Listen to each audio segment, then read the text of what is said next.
Tere tulemast, kallid neitsid, siin on teie oktoobrikuu teise poole ülevaade.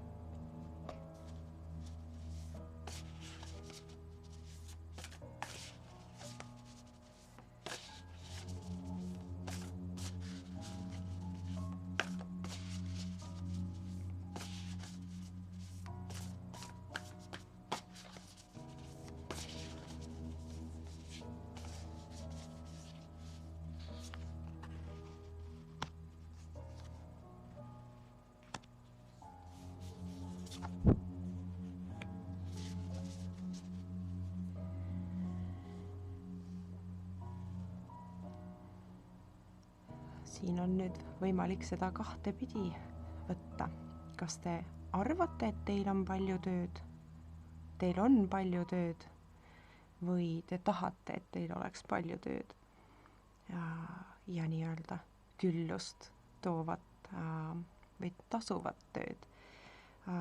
Kui me võtame seda ühtpidi, et teil on praegu palju tööd selleks, et te mingisuguse eesmärgi poole liigute, et tahate koguda, tahate lisatunde teha selleks, et mingisugust eesmärki saavutada, siis selle kuu lõpuks teie nii-öelda oodatud muutus ka tuleb nii üht kui teistpidi.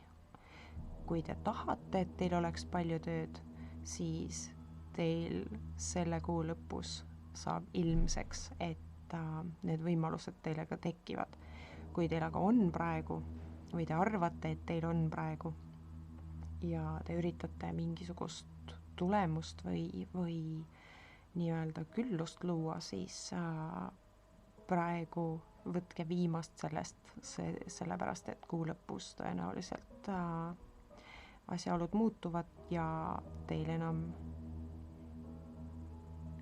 ei ole võimalik nii sujuvalt neid asju kujundada või nii palju ise muuta just nagu.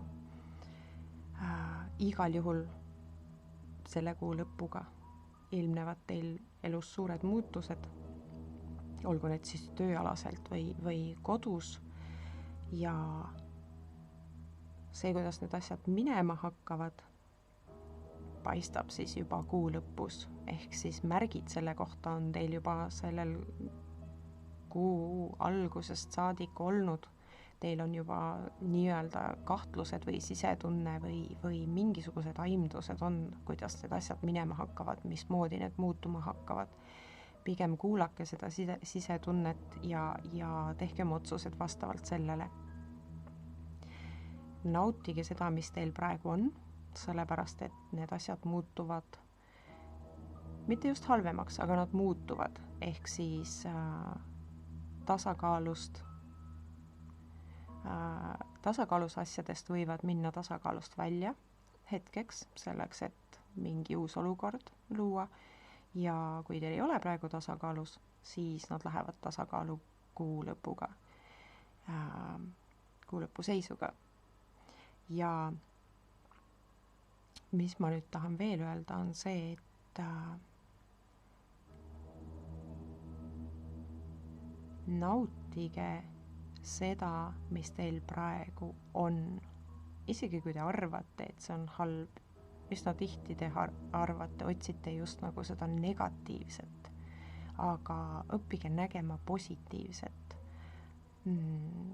olukordades, inimestes ja asjades, kas või sellisena, et millised võimalused ja õppetunnid ja kogemused olete te saanud nendelt. Selle asemel, et just nagu kõike negatiivses valguses näha, vaadake seda, kuidas te saate kasutada seda infot, seda kogemust, seda õppetundi selleks, et edaspidi esiteks mitte korrata või sattuda kordusesse, samadesse olukordadesse, vaid ka selleks, et iseennast muutes oma elu ohjad just nagu enda kätte võtta keegi teine ei tule teid muutma, te peate seda ise tegema. Ja need asjad, mis just nagu juhtuvad põhjusega. Kas siis vihjena, et te hakkaksite midagi muutma või siis vihjena, et praegu on see koht, kus te peaksite mõtlema, kuidas ma ise saan kas siis vältida või siis just nagu võimendada neid asju. Ja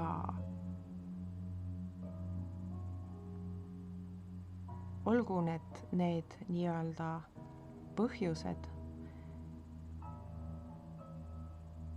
kuidas nad on kellelgi, aga see muutus, mis teie ellu tuleb nii kas siis töö või siis perealaselt.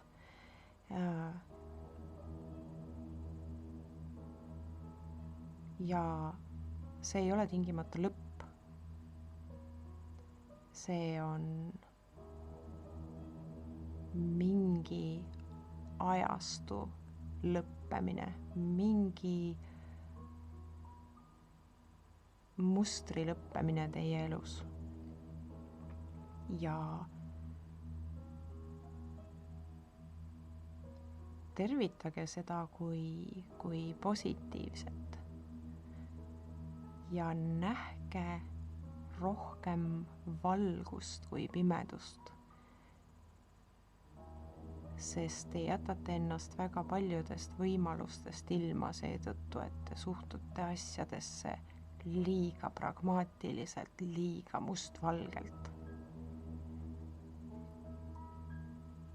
Õppige nautima seda, mis teil on olnud ja ka seda, mis tuleb.